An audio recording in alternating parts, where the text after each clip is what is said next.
Oi, pessoal. Estamos reunidos mais uma vez. Dessa vez, com uma proposta mais direta da minha parte, querendo refletir um pouco mais como nós vamos vivenciar a nossa quaresma. Quaresma é um tempo de conversão, de arrependimento, de mudança de vida. É tempo de refletir até que ponto eu estou unida a Jesus e aos seus ensinamentos.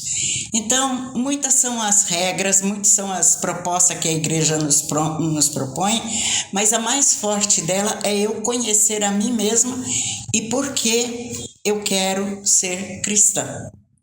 Então, nós vamos começar pelo básico. Quaresma.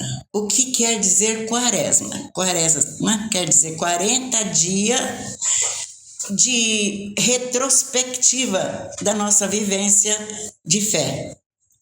É tempo de meditar, de ver como nós estamos por dentro, qual é a nossa fé e como nós estamos praticando essa fé.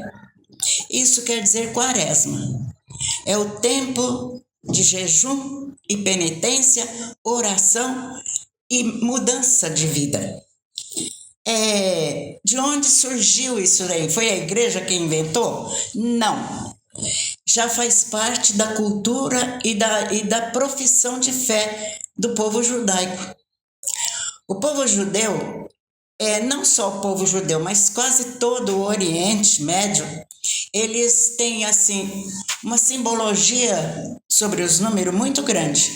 E na cultura do povo de Israel, o número 40 tem um significado muito forte. Ele representa um período onde existe alguma proposta muito radical, um momento de aflição ou um momento de mudança. É um momento muito, muito especial. Então, nós podemos pensar, mas quais são os momentos especiais que aconteceram durante o Antigo Testamento? Muitos foram os momentos, mas tem alguns que é mais conhecidos, mais assim, divulgados por nós mesmos. Então, nós podemos pensar no dilúvio. Durou 40 dias e 40 noites de chuva. Chuva intensa que transbordou aquela parte da terra. Será que foi 40 inteirinho? Não. 40 é o símbolo do número.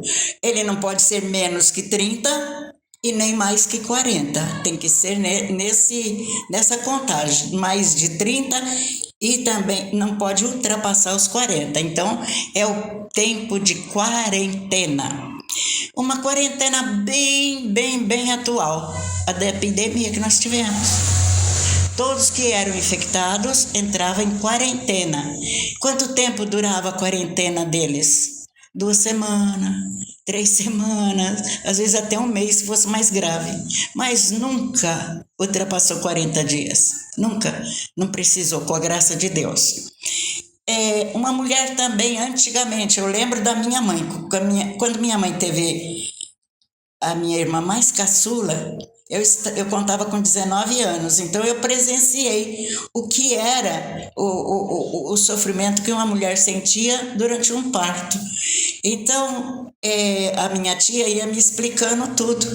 Afinal de contas, eu já era quase mulher, 19 anos. Então, o período pós-parto era chamado de quarentena. Era o período que a mulher tinha que passar em absoluto repouso, 40 dias de repouso. Só que ali era radical, 40 dias de repouso absoluto.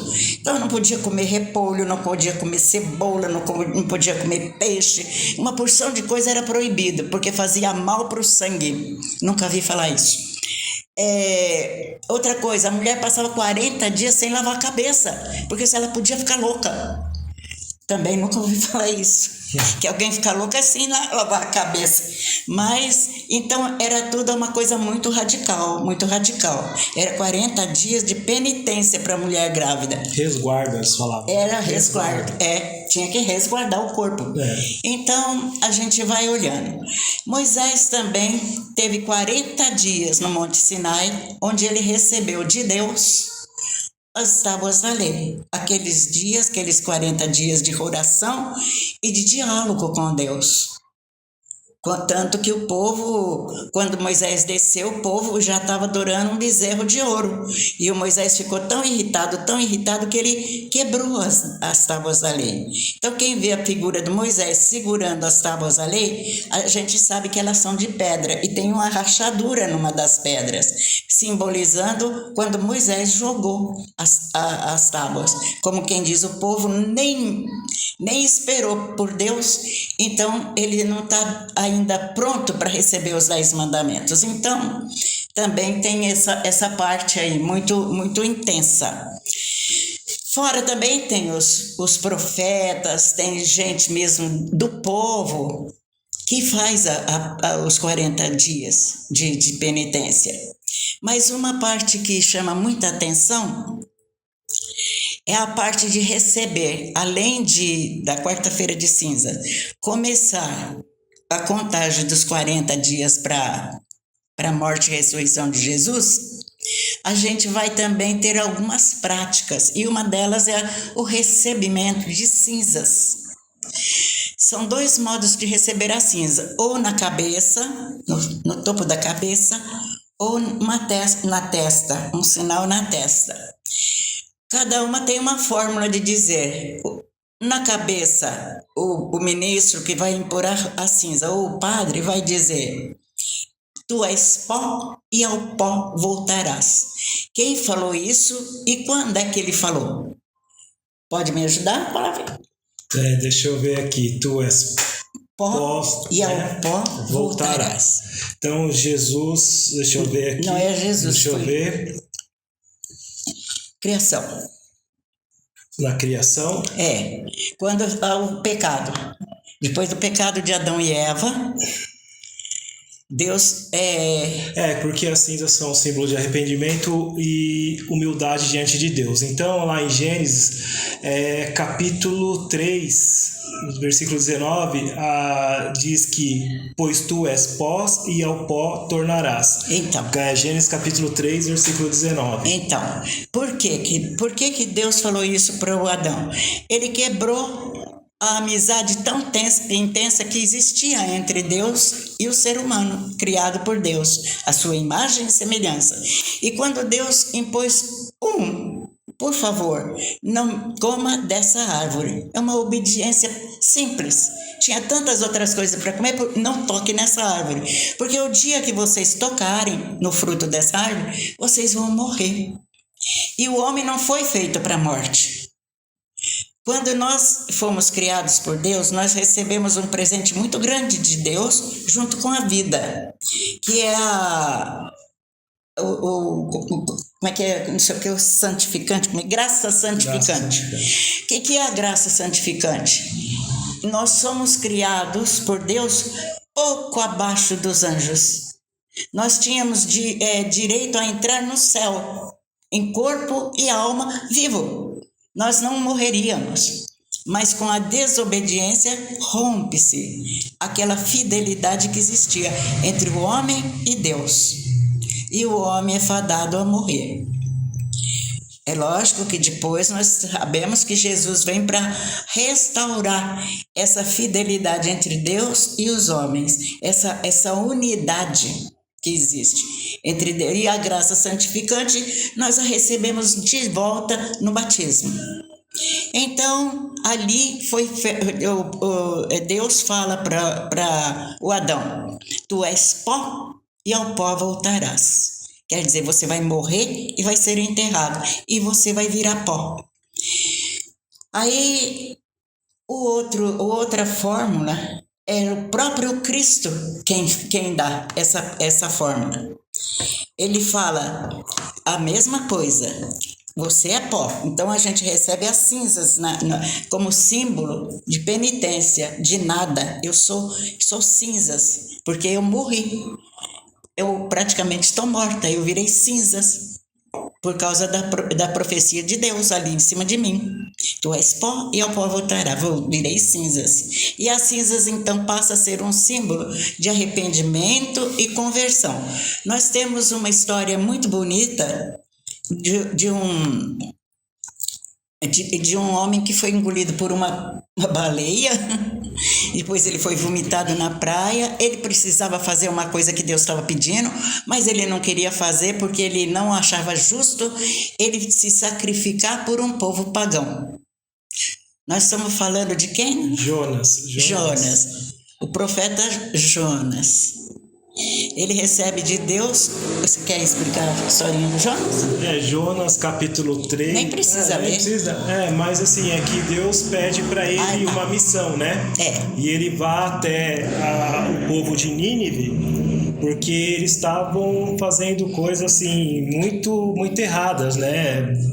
Ao contrário, né? Era um povo muito desobediente a Deus. Então Deus mandou Jonas ir até lá alertar o povo para que eles se convertessem, deixasse aquelas práticas más, né? Senão ele iria destruir. Em 40 dias. 40 dias. E Jonas ficou relutante, né? E não queria ir de jeito nenhum. Falou, porque eu? E não obedecia. E Deus mandava ele ir para lá, ele estava indo para o lado contrário, até que na palavra de Deus fala que ele foi engolido por um peixe, né? Um peixe enorme engoliu ele e deixou ele na praia de Nínive, para que ele cumprisse o que Deus pediu. E ele, vendo que não ia ter jeito mesmo, ele acabou fazendo o que Deus havia pedido. Foi até o povo de Nínive, né? E alertou o povo. Ele correu pela cidade, né? Correu, mas o povo realmente se arrependeu, e aí os habitantes de Nínive creram em Deus e proclamaram um jejum e vestiram-se de pano de saco, desde o maior até o menor. Aí o próprio rei lá de Nínive levantou-se do trono, tirou seu manto, o rei, né? Ele deu o maior exemplo, tirou seu manto e cobriu-se de pano de saco e assentou-se sobre cinzas. Então ele colocou cinzas assim e sentou em cima das cinzas. Então isso está lá em Jonas capítulo 3, que narra essa história. E sabe o significado disso tudo? Vestir roupas de saco, quer dizer, a roupa mais pobre, mais vagabunda, de coisa de mendigo, de coisa de quem não tem nada para cobrir o corpo. Então ele tira o manto, e nem é tirar, é rasgar as roupas, porque até tem uma passagem de um profeta que Deus pede para ele avisar o povo: não quero que rasguem as vestes, mas sim o próprio coração. Porque o povo tinha o coração muito endurecido. Então Deus estava pedindo que tivesse mais esmola, mais caridade, mais acolhida. Então ele falou: não quero que ninguém rasgue as roupas, mas sim o próprio coração. Então a gente vê, rasgar as vestes significa transformar minha vida, não dar valor no que é material. Vestir de sacos, que é a vestuário mais pobre que existe. Eu assumo a minha pobreza, porque nós somos pobres. O dia que aquele milionário convencer, tiver dentro do coração dele que ele não é nada, que tudo que ele possui nada vale, a única coisa que vale para ele é a vida, e que está nas mãos de Deus. Então, sim, nós todos somos um bando de pessoas pobres e dependentes de Deus. Então a pessoa já se coloca na posição mais baixa que tem em matéria de propriedade, de riqueza, e senta em cinzas. Sentar em cinzas significa: eu assumo a minha iniquidade, eu não sou nada, eu sou pó. eu sou cinzas do que fui. Então, é um arrependimento,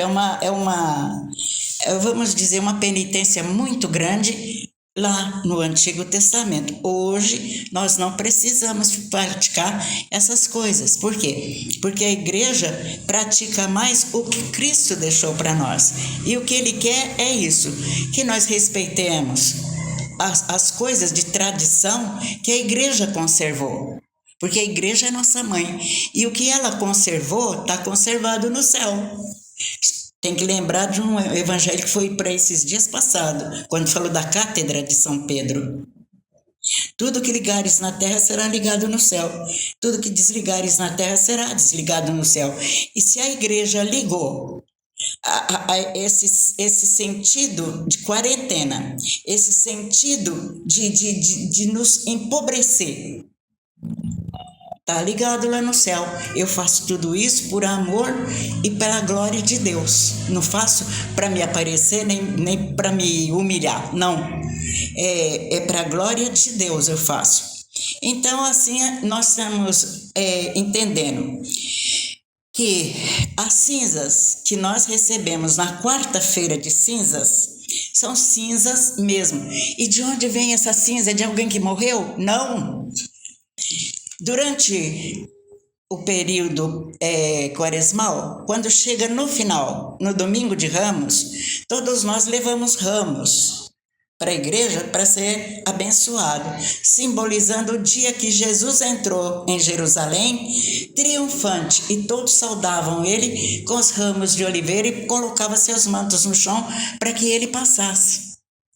Então, aquelas folhas, aquelas palmas que são abençoadas no dia de quarta-feira de cinzas na igreja, elas são reservadas pelo padre até o próximo quarta-feira de cinzas. Aí, numa cerimônia que tem particular entre o padre, os coroinhas e tal, tem a bênção daqueles ramos e o fogo queima, vira cinza, e essa cinza é distribuída para os fiéis que vão na missa de quarta-feiras de cinzas, simbolizando o nosso período. Começa então o nosso período de transformação. Eu sou cinzas, eu sou pó, e ao pó eu vou voltar. E vou então receber a cinza e falar: convertei-vos e credes no Evangelho. Essa é a palavra de Jesus, para simbolizar o recebimento de cinza. Convertei-vos, conversão. E o que é uma conversão? É uma virada na nossa vida de 90 graus. Se eu estou aqui, eu viro completamente ao contrário. Então, é preciso da gente ser humilde o suficiente e ver o que nós estamos errando tanto. Por que nós temos aquele pecado que nós achamos que ele é especial para nós? Ele é pecado de estimação, que todas as vezes que eu vou confessar, ele está ali no meio. Eu não me separo dele. Então, eu peço forças para Deus, para que nessa quaresma que nós estamos vivendo agora, depois do carnaval, começa o nosso período de reflexão sobre a nossa vida, justamente no Ano Santo. Os 40 dias de Jesus foi logo após o batismo dele, onde ele ia assumir a missão que ele tinha, de implantar na terra o reino de Deus. Jesus sonhou para nós, junto com o Pai, uma vida muito diferente do que a que nós estamos levando.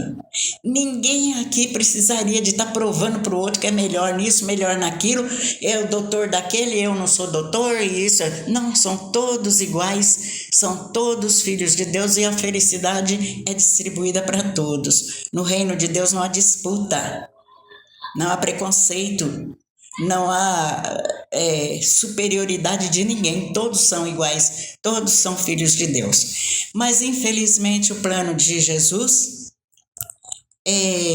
ficou furado, mas ele ainda crê que vai acontecer. Ele ainda conta com a gente. Por isso nós somos chamados, nesse período do Ano Santo que nós estamos vivendo, de peregrinos da esperança. E a nossa esperança é que o reino de Deus ainda aconteça. Jesus passou 40 dias e 40 noites no deserto. Ele passou fome. ele ficou ali só em oração e pedindo a Deus forças para que ele desse conta de cumprir a missão. E durante esse período, é lógico, quem passa fome já sabe. Quem já passou por períodos de fome sabe que a fome deixa a gente meio fraco. O organismo da gente enfraquece e a gente topa qualquer parada. Foi onde o demônio, aproveitando a fome de Jesus, faz 3 tentações diretas para ele. E ele rechaça todas as 3. E é muito bonito, muito bonito. Eu aconselho vocês a ler. Jesus, então, estando com fome e no deserto, ele foi tentado pelo demônio. São 3 tentações que vocês podem procurar no livro de Lucas, no livro de Mateus, que tem. O de Lucas está no capítulo 4. Capítulo 4 inteiro vocês leem. É uma boa oportunidade para pegar a Bíblia e ler. Então, Jesus foi tentado. O demônio fala para ele que já que Deus deu tanto poder para ele, que ele podia pedir para que Deus transformasse aquelas pedras em pão. E Jesus dá uma resposta para ele: nem só de pão vive o homem, mas também da palavra que procede da boca de Deus. Então tampou a boca do demônio. E assim ele propõe mais 2 tentações. Uma é a nossa ganância de querer ter fartura, ter tudo à nossa disposição. Quem não sonha com isso? Todo mundo sonha a ser bem cheio de coisas supérfluas, vamos dizer. A outra tentação pode ser da ganância, né? Não. A segunda ele oferece reinos, né? Então, esse aí é do poder, a riqueza, né? a riqueza. Poder. Você querer ter tudo, não precisar mais de Deus, você é dono de tudo. O que adianta o homem ganhar o mundo inteiro e perder a sua própria vida, não é mesmo? Então, depois... E o terceiro é se jogar do penhasco, né? Se jogar que os anjos vinham e acolhiam então, ele. Aí a terceira tentação é tentar o próprio Deus. Você se atira daqui para baixo, mas só que o demônio também fez uma outra tentação bonitinha. Eu desejo que você se proste diante de mim e me adore. Dos reinos. Então, e depois o que Jesus faz? Jesus manda o diabo ir para o lugar que ele merece e sai e acaba. Então, gente, nós também somos tentados a não precisar de Deus. Nós somos tentados a querer ter mais do que nós precisamos para viver. Nós queremos comer muito mais do bom e do melhor. Até mesmo a própria televisão, quando vai fazer propaganda de que o alimento está muito caro, eles fazem a comparação do que o rico come e o que o pobre come. Será que a comida que o pobre tem que comer não sustentaria o rico? Será que o pobre não tem o direito também de um dia pôr na boca o tal do caviar, que é horroroso? Parece um monte de areia na boca da gente. Eu não gosto, eu detesto. Meu pai fez nós experimentar caviar quando era pequeno. Eu falei, muito obrigado, eu não quero isso. Parece que eu tive 2 irmãos que gostou, mas eu não gostei. Então, minha gente, eu não preciso de comidas estrangeiras, comidas exóticas. Qualquer dia vão querer oferecer para o pobre comer besouro, barata, tudo quanto é inseto que tem por aí, porque é isso que os ricos vão atrás por esse mundo afora. Então, eu acho assim, nós somos tentados, assim como Jesus foi tentado para servir o demônio, nós também somos. E cada vez que nós tropeçamos e caímos num pecado, é porque nós cedemos à tentação do demônio. Então, nós devemos procurar nessa quaresma, no ano santo, fazer proceder conforme as regras que o Papa Francisco colocou para a gente alcançar a graça misericordiosa de Deus no ano santo. Vamos levar a sério esse período de quaresma que nós vamos viver.